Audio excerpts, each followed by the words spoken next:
On. Yes, people. All praises unto the Most High. All praises unto the Most High. Hey, people. Today I want to talk about, I'm right here in Wingate Park. Well, y'all know that's where everything started for me in Wingate Park. In a certain sense, on the calisthenics, it started right here. On YouTube and Instagram, right here. But today, my brothers and sisters, what I want to touch with y'all attention is the understanding that we're supposed to have with each other. My mom used to say one time when I was a little boy, she used to say, the snake that hides in the grass bites you, kills you quicker, because you does not really know what beats you, you know? Until it's too late. Until it's too late. You know, it's in the grass and you don't know there's a snake in there, and you walk on, wham! It caught you. But you didn't have time to see what it is. Couldn't react, nothing. You couldn't react, nothing. But you got beat. And by the time you understand what just happened to you, it's too late. And that's what's up with a lot of us as a people, a nation of people of this skin color. We say one thing, we do something else. We react differently. We speak over here, it's like we are divided. 1 minute, we are speaking a different tone. Next minute, it's something else, Spanish. And we get confused with what, like we don't remember the things we be saying. So we end up saying a whole lot of things, but people listen. And this is why the people is the majority. Don't matter what's going on. The people are the majority. And I say if the people comes together and they unite and form as one, then the people, when the people move, they're gonna move as one. When the people talk, they're gonna talk as one. And the heads will listen. Because without the people, the heads cannot really do anything. We have our leaders and we have the people. If the people decide, I'm not going to work, y'all remember Rosa Parks. Y'all remember what happened with Rosa Parks. Yeah. When she decided and she set up and they set up and they organized. This is why I say we need to organize, socialize, and centralize. So to cut a long story short, I'm gonna bring this brother right here. Red. It's red. Oh, it's so funny. Red. Yep. Dark red. Light red. And light red. Okay. I met this brother. Well, this brother been watching my vlogs. Yeah, it's an inspiration right now. Exactly. Facts. I was so if I may. Go ahead, bro. When I came across this brother's channel, at first I was like, yo, I couldn't, like everybody that may have seen him, I was surprised that he was 54, 53. I was like, yo, this is crazy. I gotta meet him, because when I started to look at more videos, he was so inspiring in terms of his story, sharing not only just him doing pull-ups or whatever, showing things that he cooked, how he eats, even helping the ladies out, you know. So he's basically being very diverse, and he has a crazy story because the fact that he is 54, he's lived life. So for someone like myself, or even someone younger who's probably trying to understand certain aspects of life, probably things that he's probably traversed in his time that he can pass down, which is very key when you want to listen to someone like him. But the thing that, as I broached with him just a few moments ago, is my thoughts on the whole Black Lives Matter situation. Because there's a lot of black folks out here that they are not aware that a lot of your contributions is not going to the black community. It's not, never was. In fact, if you actually go, and I don't know how controversial this is, so these are my views, not his. I just want to put that out there as a disclaimer, that the actual founders of it are 3 black women, 3 of which are lesbian, not judging, but they actually are a Marxist organization. They actually said it.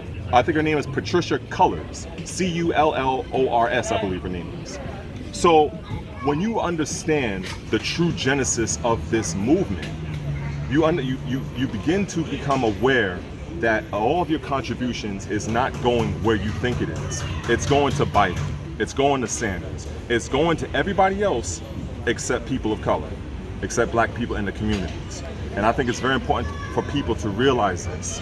And another thing that just bothers me is that when you look at what's going on in the world, right? And I live in Brooklyn, but all over the world, but I'm gonna touch on Brooklyn for a minute. There is black people killing black people for years. Yeah. Where's Black Lives Matter for them? Where they at? That's what I want to know. Is it that black lives only matter when a black life is snuffed out by a white officer? Because from what I see, the top killer of black people is Planned Parenthood. Planned Parenthood. And your own brother. Facts. And this is the thing that bothers me. Like, for instance, there was an article I heard that 2 guys went into a cookout, licked shots, killed a 1-year-old. Wow. And they just recently had the funeral for that 1-year-old. Yeah, best. Now, I understand that we're all black people, but I feel like if you have any sort of self-respect for yourself, you're not gonna wake up in the morning and say, you know something, I'm gonna go and kill you. I'm gonna go and do something heinous like that. Come to the gym, work out, mac to some ladies, whatever you gotta do. But yo, try to stay on the straight and narrow. Facts. But the funniest thing with this whole situation here, let's watch on the average of every young black man or every black man who has a pistol, rifle, gun, some form of weapon, which is of a gun device. And let's say that you got this gun. You believe that you the man, you got this pistol here, you can take on. Man, you can't take on nothing, man. You don't have enough bullets, man. This is why when you start this stuff with the NYPD, they kills you, man. Because then when you want to take on the NYPD with your 6 shots or your half a box of shots, these guys are the ones who got all the guns, the sharpshooters, and all that. And they scatter like roaches. And they scatter like roaches. So next thing I don't understand, again, things happen. People have their problems, their differences, but I don't understand what type of gangsters that we have into the days of 2020. You a gangster, you never been to the firing range. You never one time went to the firing range. And you comes out and you kill innocent.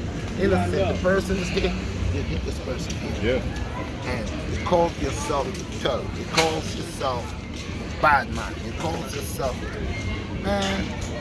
They cowards, man. They cowards as far as I'm concerned. Really and truly, man, all what y'all are doing here, this is nonsense. Because if y'all are really gangsters and y'all say that y'all are what y'all are, man, I don't see y'all patrolling the streets and the night when our black women getting raped. I don't see y'all patrolling the streets when a black man is approached by 2 officers and maybe these 2 officers might be or could be racist officers. Where y'all are? The Jews, they walk together. Yeah. Yeah, they work together. Everybody sticks. Everybody stick together. Every other race, and this is something my father, because in case, just to put this out there, in case some people probably wondering, yes, I am biracial. My father is black, Cherokee, Indian, his complexion. I just came out a little on the light side. But something that my father used to tell me, because he was born June 1st, 1930, a former Marine in the Korean War. So he was very militant in terms of how he wanted to bring me up, make a man out of me. And I like to think, for the most part, he succeeded wherever he's at right now. But my thing is, he used to tell me that black people are the only race that demean themselves. Why is it that every single sentence I hear, the beginning, middle, ending of every sentence, nigga this, nigga that. But yet and still, you go to the white community, they're not calling each other cracker, they're not calling each other honky. If you go up to, and this is something that I'm like, why is that? And then you have this ignorant thought that, oh, I'm gonna take it and make it a term of endearment. All right, so you could take shit, excuse my French, spray a little cologne on it. Are you gonna tap it on you? Are you gonna put it on you? No, I don't think you're not. And if you are, there's something wrong with you. So this is something that I never understood. I still to this day don't get it. I don't know. What do you think? Well, I know what it is, bro. But again, if you have to really check us as a people, we have a lot of things to say. One of the things we're gonna say, oh, because of that, it's the white man. All right, the Jews, they went through the torture chambers and all of that. Yeah, the Guess what? Holocaust You and see whatnot, what yeah. they did though. They united, they came together, and they built. They educated themselves. They had their own schools. We ain't got no school. We got all this money, and we got billionaires. We got so much rich black brothers and sisters in schools for our black folks. Why our history is not being taught? For years, our history not being taught. You have to learn. You have to learn your own black history on your own, because you're not going to learn it in the schools. For a long time, in the 80s when I was growing up, I didn't even know that Egypt was even a part of Africa. I didn't even know, like at the time, because every time they taught it in school, it was like Africa's little secret. Yeah. Because they didn't want to tie it into Africa. And now guess how it is. It's even much better for you to see now, because the continent has divided itself. So really until now, if you have to watch Egypt and watch certain parts of Africa, you find a little canal going through. Egypt is here, and you gotta go through the little canal, because the continent divided itself. But going back to say, how could we, and this is the solution, how could we be a stronger people? How could we, our children, be able to maintain for themselves, big for themselves? Okay, let's use China as an example, and it's a perfect example. Back 30 years ago, 40 years ago, 50 years ago, if 60 years ago, China was bad. China secretly so what it is. They stuck together, they educated children, they had home economics, they taught how to build carpentry, masonry, locksmith, air conditioning, you know, all this, electrician, whatever. They taught the young ones that, welding, all that. Their schools, there has a welding school. In our schools right here in America, there's nothing like that. No child don't learn to fix no car, take off no tire, build no engine. You will have to wait until that child goes to college. Or if your child is a gifted child from birth, then your child has the ability to always be creative on a point of showing his ability at a young age by creating little things, little scientific stuff that he put together, and teachers will recognize him and probably they will send it to a gifted school. That's usually how that works. But really and true, where is our school? Room. I mean, you saw what they did. The matriarchs no longer, they're all gone. So who is going to teach our young ones? And if we doesn't have the time to teach the right way, and we're expecting, we're expecting other people to teach our history for us. We're expecting other people to grow our children. Our children have not become children anymore, they have become kings. So there's a pack of animals running around the place. So, you know, we expect too much. So we need to buckle for ourselves.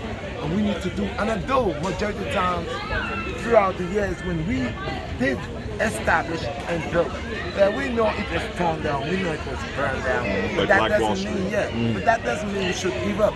Okay? Because there was other nations, even though we're the ones that they treat the worst out of all slaves, because nations had enslaved other nations. So slavery didn't just stop with us or no finish with us. We just got the worst part of it. We just got the nasty end of it. So you know, a lot of people don't understand that. But I don't think I shouldn't be a slave and no one should be a slave in the first place. So once again, people, it's a RedShot BlackStar. Do not forget, it starts at home. Education starts at home. Do not spare the rod and spoil the child. Exactly. If you teach at home a brain and bring manners, etiquette, okay, self-respect, dignity, and pride to your child at a very young age. Allow them to learn self-reliance, okay, because this country is a country that is, what you call it, there's a word for it, it's, I feel that the information is out here if you want to actually go out and seek it. Not everything is hidden behind a veil of secrecy like it used to be. There you go. Because a lot of people just need to apply themselves, because we all know that this country was not built for us. It was not. So basically you're just trying to survive in here. So while you're surviving, take this time to utilize the internet, utilize your pocket computers to look up things to educate yourself, because the information is out there, because you're damn sure not going to learn it in school. That's a fact. Not in a school. And that's real talk. And that's real. So yes, people, like I'm saying, so you heard it from me, and you heard it from Red. My You gotta get used to that. So you heard it from Red and you heard it from Red. And it is what it is. And that's what it is. So we gotta do the right thing, and Black lives always will matter. So we don't have to wait for now. Because when the next black kill the next black, it matters. So let's stop killing it. I just say, conceptually, we all know that Black Lives Matter. But the organization, all y'all need to look into that organization because it's not what you think it is. It really isn't. Bless, peace and blessings. Don't forget to love, share, and subscribe. You know who it is. Word, same here, same here. Red related with the one.